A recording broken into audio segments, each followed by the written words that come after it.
મિત્રો, ગમ્મત ગુરુવારના બીજા એપિસોડમાં અમે આપને કેટલીક રોચક જાણકારી આપીશું.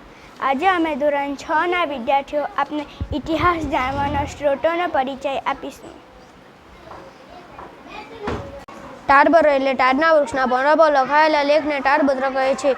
મિત્રો, અમે તાડપત્રના નમૂના બનાવ્યા છે. ભોજપત્ર હિમાલય પર થતા બુટ નામનું વૃક્ષની છાલ પર લખાયેલા લેખને ભોજપત્ર કહે છે.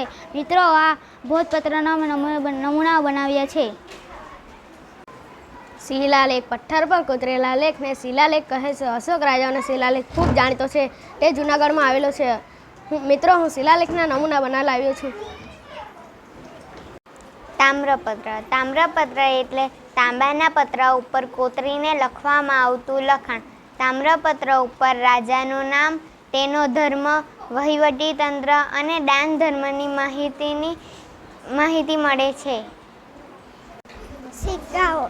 સિક્કા પર રાજાનું નામ, તેના ધર્મ, સંસ્કૃતિ વગેરે માહિતી મળે છે. ભારતમાં ઈસુ 5મી સદી પરના સૌથી જૂના સિક્કા મળી આવ્યા છે, જે પંચમાર્કના તરીકે ઓળખવામાં આવે છે.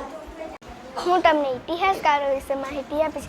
ઇતિહાસકારોએ ભૂતકાળનો અભ્યાસ કરી ઇતિહાસ જાણકારી આપે છે. તેઓ અભિલેખોમાંથી માહિતી મેળવી ઇતિહાસ લખે છે.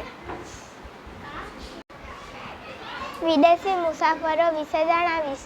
પ્રાચીન સમયમાં વિદેશી ભારત આવતા તેમના પ્રવાસ પર્ણ પરથી ઇતિહાસ જાણી શકાય છે.